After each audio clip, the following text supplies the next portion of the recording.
The mother walked to work every day to save money for her son's medication. But one day, a man gave her a ride, and when she found out who he was, she couldn't believe her ears. Sarah and Basilio got married right after high school, buoyed by youthful love and dreams of a future together. In the small, cozy house they rented on the outskirts of town, every corner was imbued with their happiness and plans for the future. More than anything, they wanted to have a child. But as the years passed, their cherished dream remained unfulfilled. Every month, Sarah felt disappointed but never lost hope. One morning, when Sarah wasn't expecting anything unusual, she saw two bright lines on the test. At first, she couldn't believe her eyes, but when she realized what it meant, her heart trembled with joy. She had waited for this moment for so long that tears of happiness streamed down her cheeks. She immediately thought of Basilio and decided she wanted to tell him the news in person. Basilio was already at work, and Sarah decided to wait until evening to surprise him. She began preparing his favorite dinner, juicy cutlets, fresh vegetables, and apple pie, which he adored. She spent the whole day bustling about and dreaming of Basilio's joy at the news.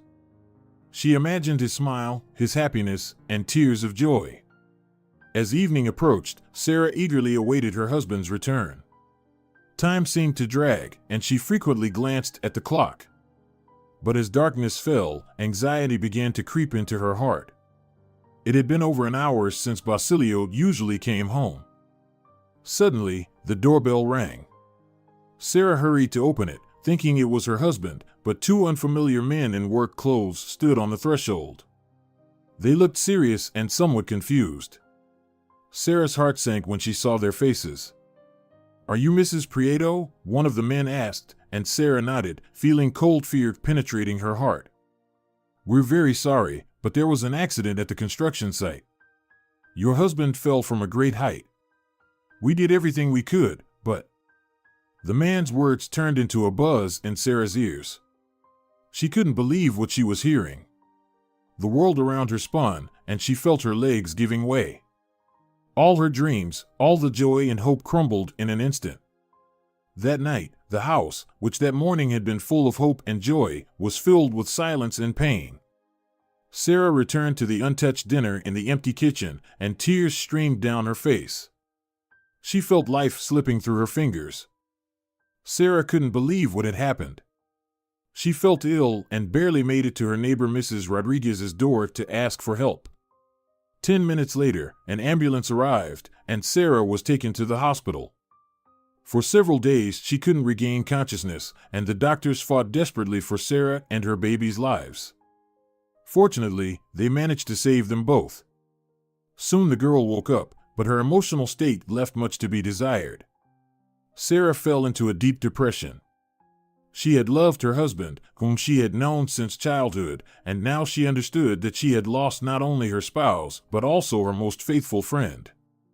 Every day she cried inconsolably, remembering the moments spent with Basilio.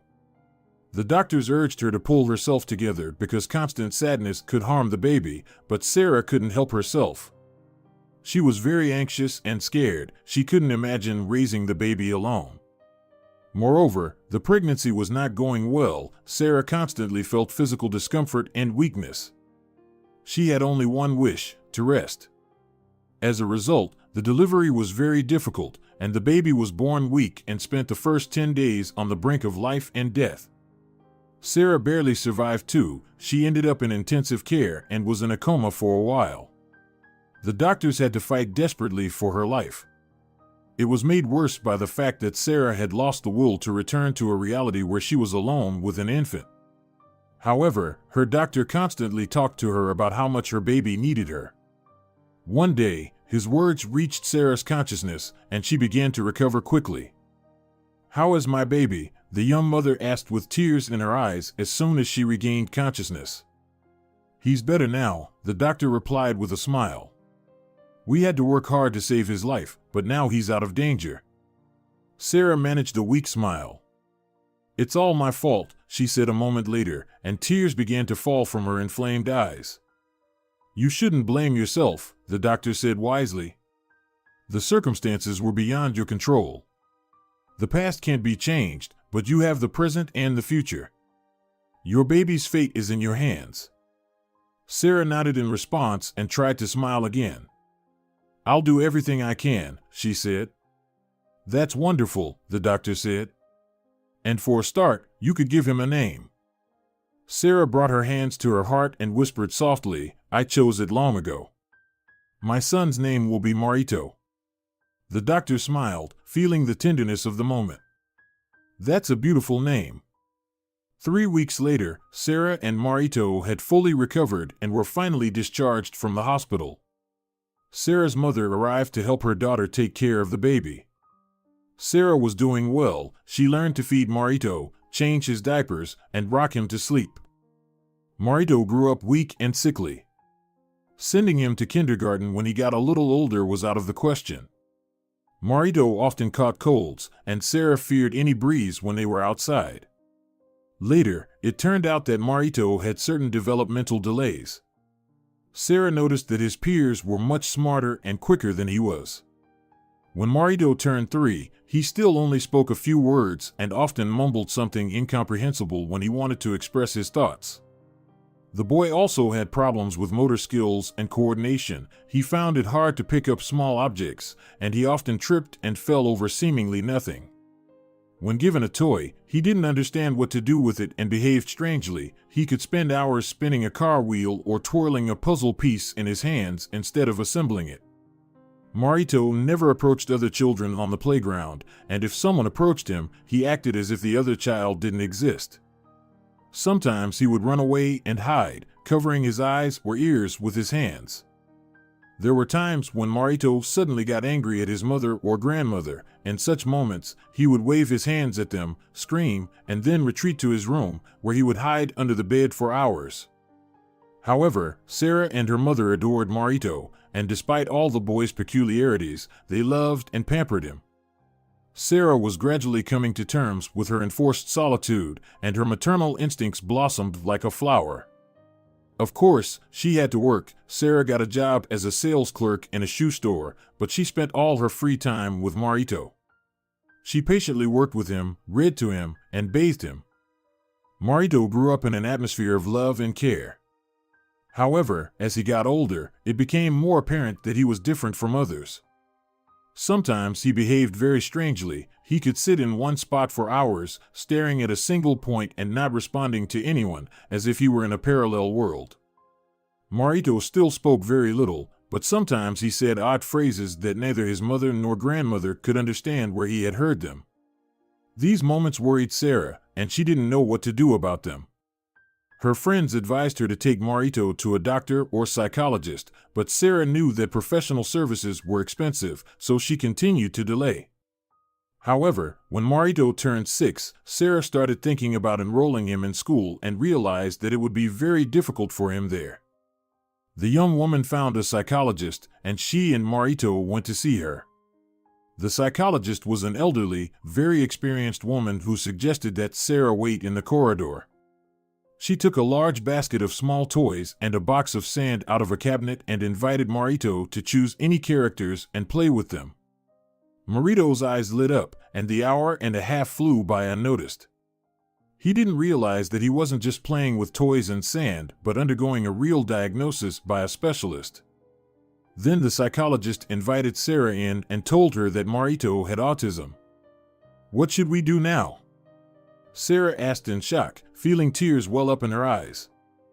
"There's only one thing you can do. Be patient, show kindness and attention, and firmly believe in your son.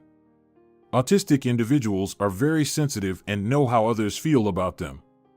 You can't hide the truth from them." Sniffling, Sarah nodded. "Yes, I've noticed that," she said. "Sometimes I would come home from work tired or upset but pretended everything was fine. However, Marito would immediately sense my state and try to comfort me." "That's right," agreed the psychologist, putting the toys back in the basket one by one. Sarah stood up, ready to leave. "If you provide Marito with emotional comfort," said the psychologist, looking up, "give him a sense of confidence and security, he will grow up to be a happy person despite everything." Sarah forced a smile and thanked the woman sincerely. "Thank you for your kindness," she replied quietly. She left the office, collected Marito from the playroom, and headed home with a heavy heart. Sarah told her mother about the conversation with the psychologist, and her mother just shrugged in response. "No matter what diagnosis they give him, our Marito will always be Marito. We will still love and adore him, right?" she said wisely. Sarah agreed with her, but her mind was swarming with thoughts about the special attention and care Marito needed. To help him develop, he needs special activities, Sarah decided, and began to study materials on autism available online. A week later, she visited the psychologist again to consult about school for Marito. "Should my son attend classes with regular children, or should I look for a special class?" Sarah asked for advice. "The best option for you and your boy is inclusive education," the psychologist replied. "Marito needs to get used to living in the real world as it is." Sarah thanked the woman and went home, firmly intending to enroll her son in the nearest school the next day. However, her plans were not meant to be. By evening, Marito developed a high fever, and Sarah had to call for emergency help. The boy was taken to the hospital, and his mother went with him. "What's wrong with my son?" she asked the doctor when he came out to her in the corridor. "I'm sorry, but Marito is seriously ill. He has major immune system issues. It's probably a consequence of birth trauma. He needs thorough examination. But I wanted to enroll him in school tomorrow," Sarah stammered in shock. She couldn't believe how quickly her familiar life was falling apart. "I'm sorry, but Marito will have to stay in the hospital for a while. It may even take months. It all depends on the test results." Sarah gasped. She hadn't realized it was so serious. "Doctor," she cried, "please promise me you'll help my boy. He's already been through so much. I don't want him to suffer." The doctor tried to comfort the young woman, saying he would do everything in his power to make Marito recover as soon as possible. Sarah gratefully shook his hand. "Now you should go home and get some rest. Marito is already asleep and won't wake up until tomorrow morning." The young woman nodded and headed for the exit. She walked without noticing anyone around, feeling like her legs were made of lead. Sarah didn't remember how she got home and told her mother, who was still awake, worrying about her grandson.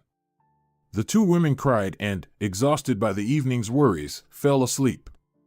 In the morning, Sarah immediately went to the hospital. Marito was feeling a bit better but was still pale. He was very happy to see his mother. "Will you take me home?" he asked. Sarah shook her head, gently stroking his hand. "Not today, baby. Your doctor wants to understand why you got sick. But I will be here with you." "I don't like it here," Marito admitted. "I'm scared." "But why?" Sarah asked. "I'm afraid I'll have to stay here forever," the boy whispered. Sarah hugged him tightly. "That won't happen," she assured him. "As soon as you get better, we'll go home. Do you promise?" Marito asked with tears in his eyes. "I swear," Sarah replied, almost crying herself. She felt so sorry for her son, but there was nothing she could do. A little later, she met with Marito's doctor, who said the initial test results were ready. "Unfortunately, they're not encouraging. Marito needs expensive treatment," the doctor said. Sarah was shocked by the news. "But we don't have much money. I live with my mother, and we don't earn much," she explained. The doctor just shrugged. "I understand, but there's nothing we can do about that. Maybe you can get a loan from the bank?" Sarah nodded. "Okay, I'll try." She said goodbye to Marito, who was about to take his afternoon nap, and headed straight to the bank. The bank officer listened to her story attentively and promised to do everything possible to help Sarah.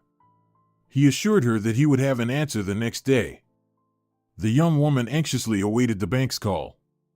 The evening dragged on too slowly, and she couldn't sleep at night. She managed to doze off only at dawn, and the alarm woke her up early. It was time to get ready to go to the hospital to see Marito. Sarah's mother had brewed fresh coffee and placed freshly baked buns in front of her daughter. The young woman looked gratefully at the elderly senora. "What would I do without you, Mom?" she said.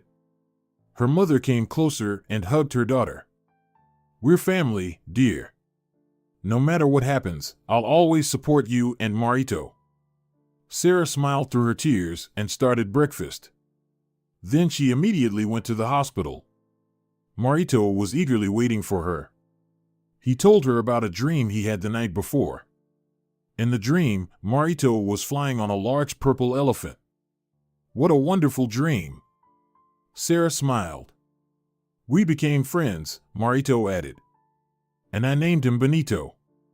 "That's amazing," his mom responded, gently brushing a lock of hair from her son's forehead. The boy suddenly fell silent, looking scared. "What's wrong?" Sarah asked, worried. "Mom," Marito whispered tragically, "I can't tell you. I'm scared." Sarah also became frightened. "Tell me," the young woman said, composing herself. "Maybe the fear will lessen if you share it with me." Marito took a deep breath and closed his eyes. "I think there's a ghost living under my bed," he blurted out. Sarah exhaled in relief. "Let me take a look," she said, bending down. After a pause, she straightened up and shook her head. "It seems empty there, Marito. The ghost must have moved away." "Are you sure?" the boy asked. He was too weak to look under the bed himself. "Yes, 100% sure," Sarah nodded. "What if it comes back tonight?" Marito persisted. "I'll talk to it," his mom said. Marito covered his mouth with his hand.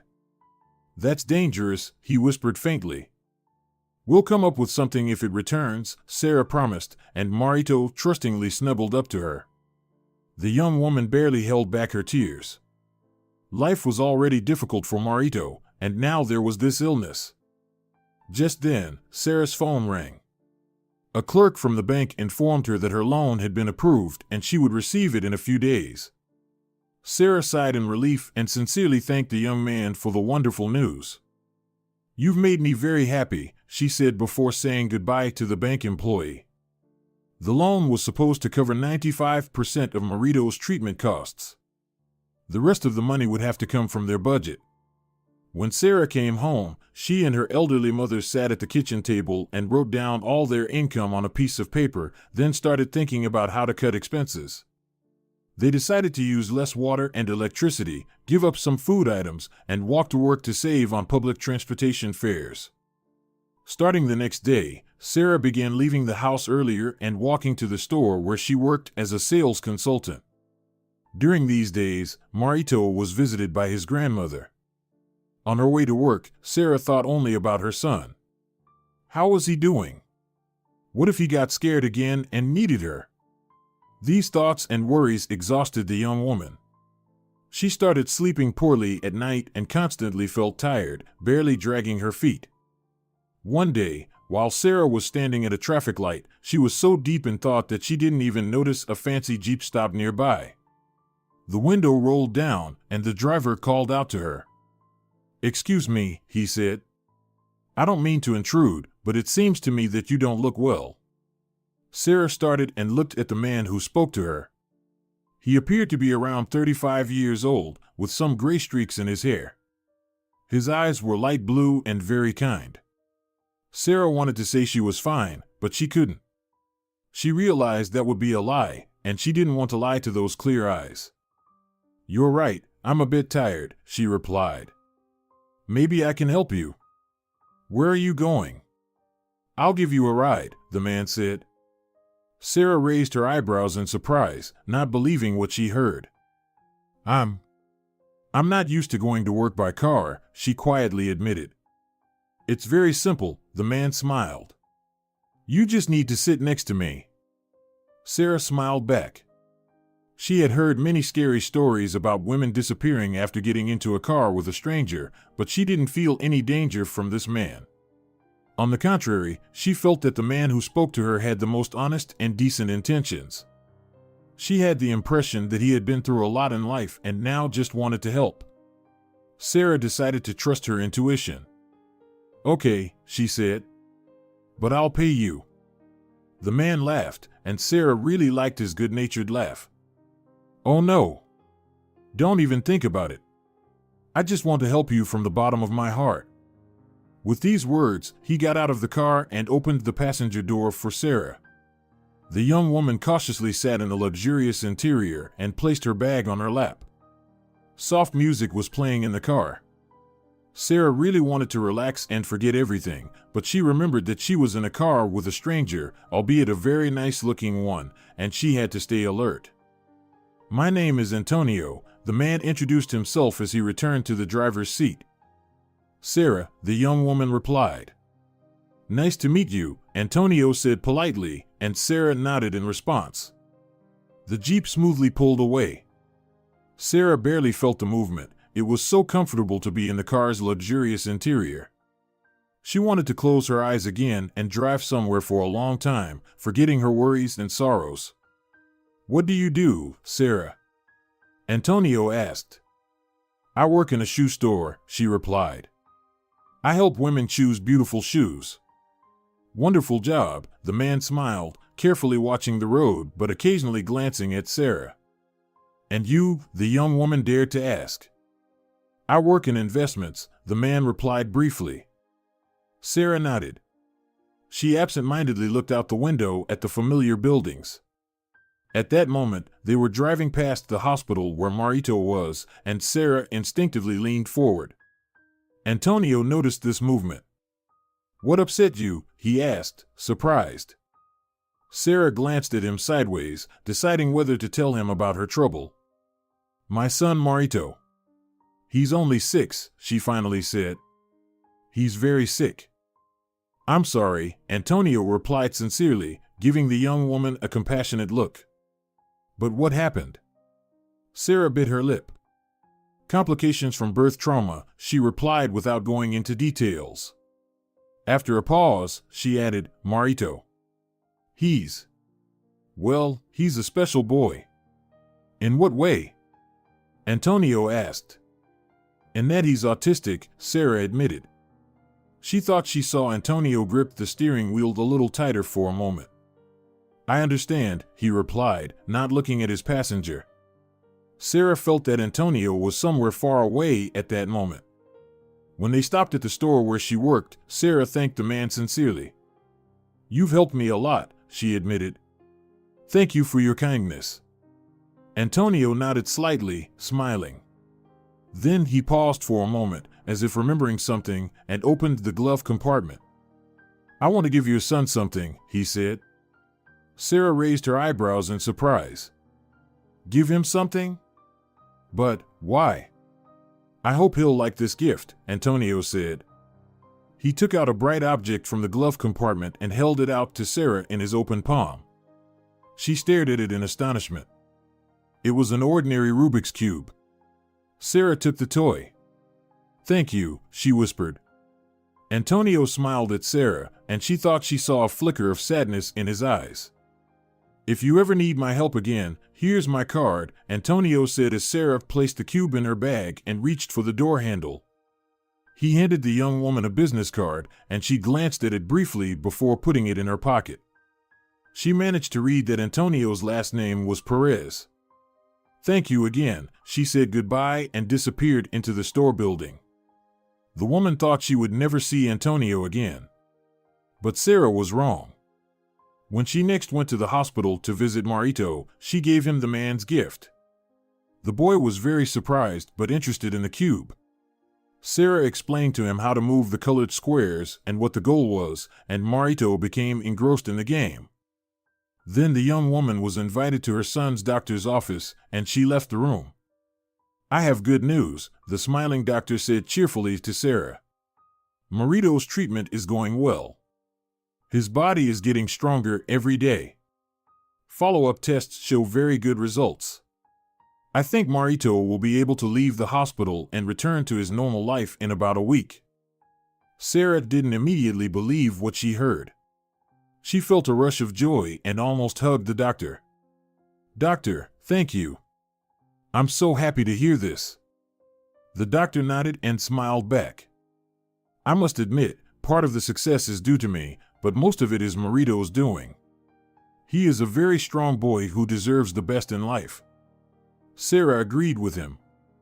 You mentioned you were going to enroll him in school, the doctor recalled. Yes, the young woman nodded. But I think we'll have to wait. I believe Marito will go to school next academic year. The doctor rubbed his chin, thinking. Then you should find some developmental activities for Marito. It will help him a lot in school. Sarah nodded again. Of course, I'll take care of that very soon, she replied. When Sarah entered her son's room, she was astonished to see a solved cube on the boy's nightstand. Who helped you do this? The young woman asked Marito. One of the doctors? Marito just shook his head in response. I solved the cube myself, he replied. At first, it took me about half an hour, then 10 minutes, and finally, I managed to do it in 5. Sarah couldn't believe what she heard. Seriously? But it's quite a complex process. I heard you need to know special algorithms. At that moment, a nurse who was tidying up the medicine table in the room joined the conversation. You know, there are speed cubing clubs in many cities? Maybe you should enroll Marito in one, she suggested. Sarah looked at the woman in confusion. But what is speed cubing? She asked. In these clubs, kids compete to set records for solving Rubik's cubes quickly, the nurse replied. I know this because my nephew, who lives in the capital, attends such a club twice a week. Sarah, who had initially listened to the woman's words with hope and inspiration, now looked somewhat disappointed. But that's in the capital, she said. I don't think there's anything like that in our town. Why don't you check? The nurse advised. Maybe you'll find something. Sarah agreed and, as soon as she got home, turned on her laptop and searched for her town's name and the word speedcubing. The result surprised her. There was a center for special needs children not far from their home where they could join a speedcubing club. Sarah registered Marito online, signing him up for his first class in 10 days. As the doctor promised, Marito was discharged from the hospital in a week. The first few days, he readjusted to being home, and then came that Tuesday when his first speedcubing class was to take place. Sarah dressed Marito in a short-sleeved shirt and dress pants to make the day more memorable. Somehow, the young woman felt it would be a special and transformative day for him. And so it was. When Sarah and Marito approached the children's center, they were impressed by its beauty and neatness. The boy immediately wanted to come here every day. Sarah smiled and led her son to the door. In the lobby, they were greeted by a polite and friendly receptionist. How can I help you? She asked.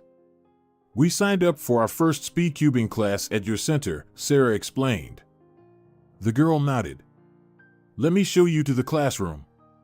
Please follow me.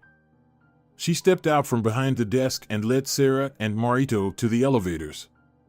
You have such a modern building, Sarah remarked in surprise. We have a sponsor who bought it for us, the girl smiled. He does a lot for special needs children. The elevator opened, and the girl led Sarah and Marito down a wide, bright corridor decorated with children's drawings. She stopped by one of the doors, knocked, and opened it. Following the girl, Sarah and Marito entered a spacious but cozy classroom with new tables and chairs. Posters and a whiteboard for markers were on the walls, where a young man, apparently the teacher, was writing some algorithms. But all this went unnoticed by Sarah because the first thing that caught her eye was a portrait of a man who seemed vaguely familiar to her. She didn't immediately realize where she had seen him, and when it dawned on her, Sarah gasped in surprise, unable to believe her eyes. The man in the painting was the same one who once gave her and Marito a ride and gifted him a small but precious present. That's Antonio Perez, Sarah exclaimed. Surprisingly, the man in the painting was also holding a Rubik's Cube. Yes, the receptionist nodded politely. He is our sponsor.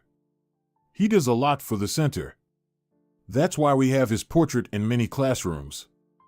It's our way of showing Senor Antonio our respect and appreciation. Besides, his example serves as an inspiration to all our students. Inspiration? Sarah didn't understand. The girl looked at her attentively and began to explain. Yes, you probably didn't know that Antonio was once a special child himself. He was diagnosed with autism in childhood. Sarah couldn't believe her ears. So that's why Antonio gave Marito the Rubik's Cube. He knew it would help his development. Other students started entering the classroom. Sarah kissed Marito on the forehead and left the room with the receptionist. While they were descending in the elevator to the first floor, Sarah told her that it was Antonio who sparked Marito's interest in the Rubik's Cube. Oh, didn't you know that Senor Antonio's life success story is closely connected with speed cubing? The girl asked. Sarah just shook her head. We're not that closely acquainted, she said. At that moment, they reached the reception desk, and the receptionist was distracted by other parents. So Sarah decided to look up information about Antonio Perez online. She sat on a couch where parents waited for their children and took her smartphone out of her bag. She found Antonio Perez easily. Sarah looked at his photos in amazement. In some, he was a child holding a Rubik's Cube. In others, he was receiving an award at a speed cubing championship, and in others, he was shaking hands with the mayor of the capital. Sarah was about to read one of the articles about the man when she suddenly heard someone call her name. She looked up and saw Antonio himself. He was standing at the receptionist's desk, smiling at her. The young woman blushed and adjusted her bangs. Antonio nodded briefly to the receptionist and walked toward Sarah. Good afternoon, Sarah, he greeted the young woman. Hello, Antonio, she replied, standing up from the couch. I didn't expect to see you here, he admitted. Sarah noted briefly that Antonio was impeccably dressed. He wore a light peach shirt and gray trousers.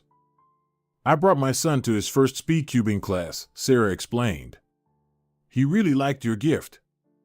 Antonio tilted his head and smiled. I'm very glad it worked out that way. And, of course, I'm happy to see you again. Bright sparks flashed in his kind eyes. Sarah felt herself blushing. The lesson just started, right? Antonio clarified. Yes, 5 minutes ago, Sarah confirmed. Antonio ruffled his hair somewhat awkwardly. We could have coffee somewhere nearby while your son is in class? I have some free time right now. Sarah felt her heart beat faster with excitement. Antonio's invitation brought out the most positive emotions in her. Of course, why not? She smiled. Antonio nodded and led Sarah to the exit. Across the road from the children's center was a cozy-looking cafe that caught the man's attention. Shall we sit there? He asked Sarah, nodding towards the cafe building. The young woman simply nodded in response. They crossed the road and entered the cafe. A bell tinkled softly on the door, and Sarah immediately felt cozy and calm from the pleasant aroma of coffee and the warm-toned interior. Antonio led Sarah to a free table by the window and, pulling out a chair, helped her sit. Then he sat down opposite. A young waiter approached them. What would you like? He asked, notebook ready. Antonio looked questioningly at his companion. Cappuccino, Sarah replied. And an eclair.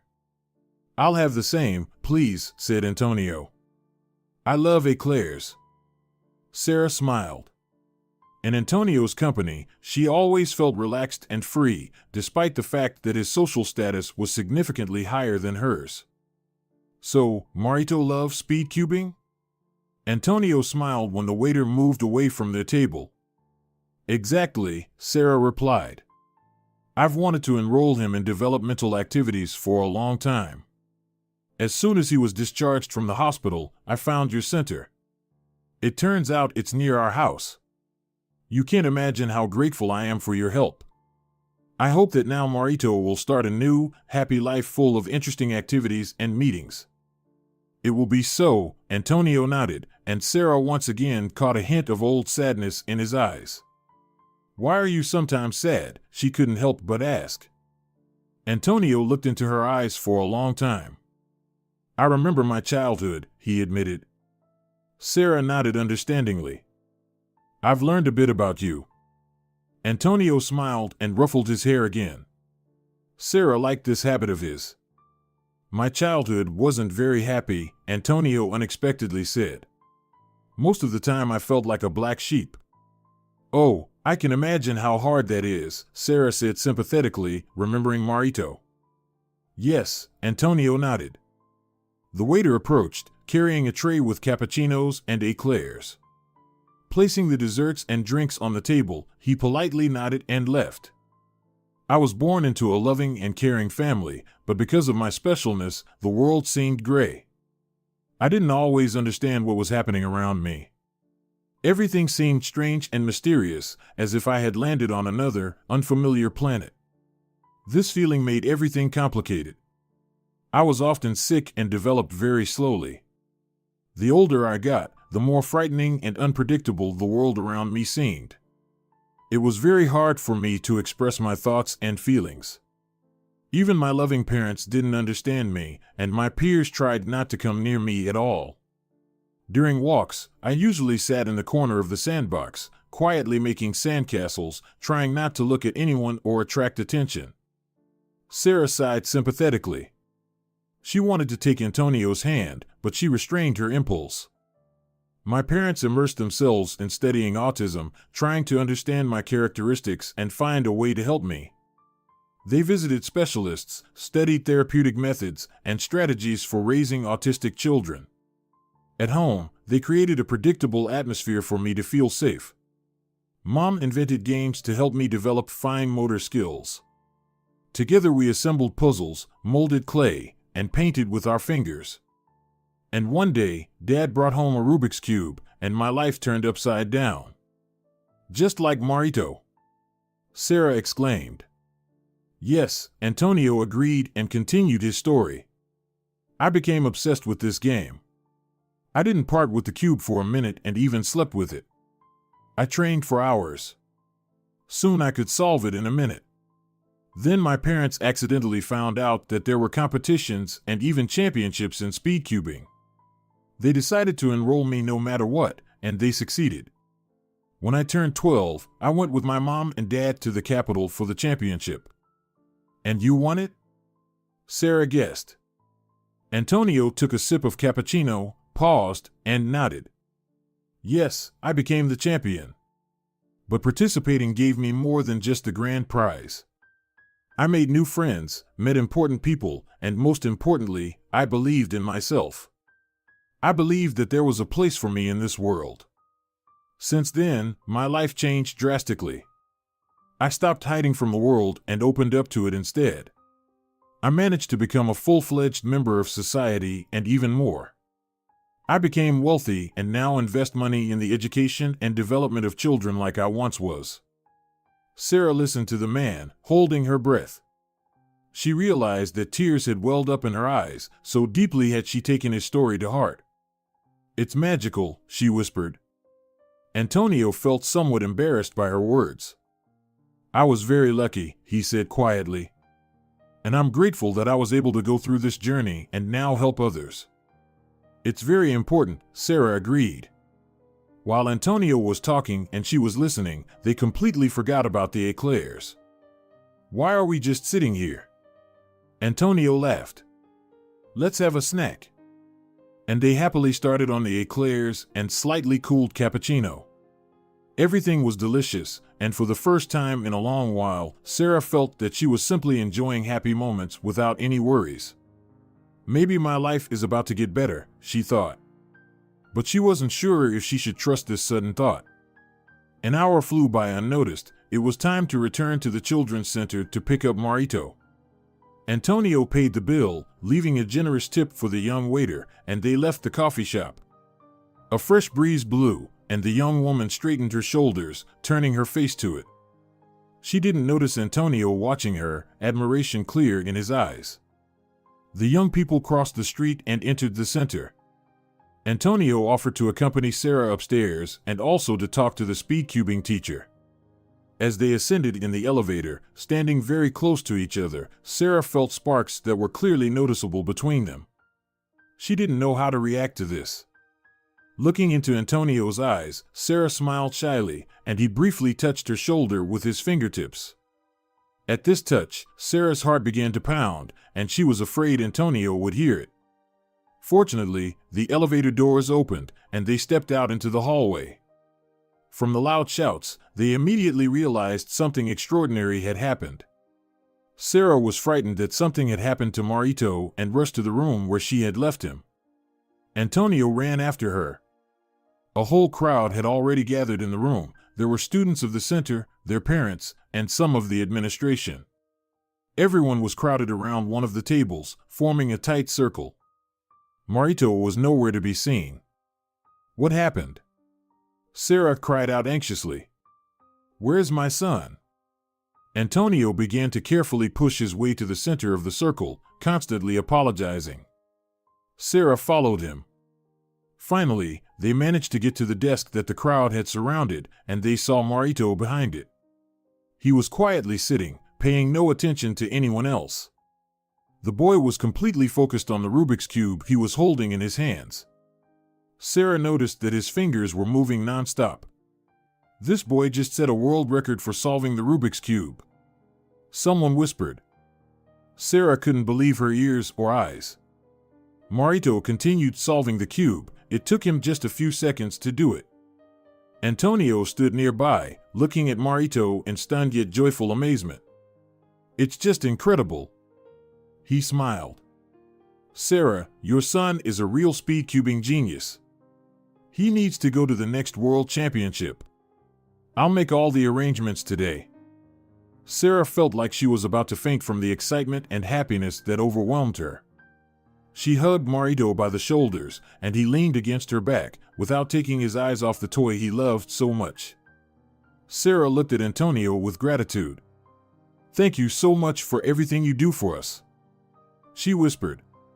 When they got home, Sarah told her mother everything, and she was surprised and delighted by the news. I knew our boy was the best, she said tearfully. That evening, after putting Marito to bed, Sarah and her mother couldn't fall asleep for a long time. They shared their impressions and remembered everything they had been through over the past 6 years. How wonderful it is that God sent me Marito, Sarah said with feeling. I'm so happy to be a mother.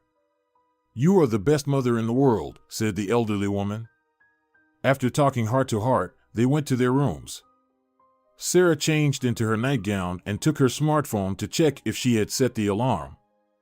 At that moment, she noticed a message from an unknown number. I hope you and Marito are well. I found out about the championship. It will be held in April. Tomorrow, I'll book tickets for you, Marito, and myself. You don't mind if I accompany you, do you? Sarah guessed that the message was from Antonio. She looked at the clock. It was already too late to call. Sarah decided to reply by message. Wonderful news. Of course, I don't mind. On the contrary, we'll feel much calmer and more comfortable with you. Thank you again for all your efforts, Antonio, she typed and pressed send. The reply came almost instantly. Great. I'm very happy. Sarah and Antonio started seeing each other often at the Children's Center, where Sarah began bringing Marito not only for speed cubing but also for other activities. While the classes were in session, they sat in a cafe across the street, drinking coffee with desserts and talking about everything in the world. They realized they had a lot in common and always had something to talk about. Each time Sarah and Antonio grew closer, becoming good friends. They communicated through messages, wished each other good day in the morning and good night in the evening. Their conversations became more heartfelt, and they could confide their deepest thoughts to each other. Sarah felt attracted to Antonio and saw that it was mutual. They started meeting not only during the classes but also in the evenings, going to the movies and theater when Marito was with his grandmother. After the events, Antonio and Sarah walked the streets for a long time, holding hands. One day they went to a quiet park and sat on a bench by the fountain. The stars shone brightly in the sky. Sarah and Antonio watched them for a long time until suddenly one of the stars fell, leaving a weightless trail. A falling star. Make a wish, Sarah whispered softly so as not to disturb the beauty of the moment. She closed her eyes and thought of Marito. She really wanted him to win the speed cubing championship. Did you make a wish? Antonio whispered, leaning closer to Sarah and inhaling the scent of her hair. Sarah nodded. And you? She asked softly. I did too, Antonio purred. What did you wish for? Sarah asked shyly. She felt the man's breath on her cheek. I wished for you to kiss me, Sarah, Antonio admitted. Sarah blushed and turned to him. Really? She asked. Antonio just nodded in response, moving even closer. Their lips lightly touched and then melted together in a sweet kiss. My wish came true, Antonio whispered a moment later. Sarah smiled in response. They hugged tightly and sat on the bench for a long time, enjoying the magical moments of happiness. And in April, Sarah's wish also came true. Marito became the champion. And in early July, Antonio and Sarah had a beautiful wedding. No one knew, but about 6 months ago, little Marito, sitting by the window in his room and looking at the starry sky, had wished, I want my mom to be happy. It turns out, the boy's wish also came true.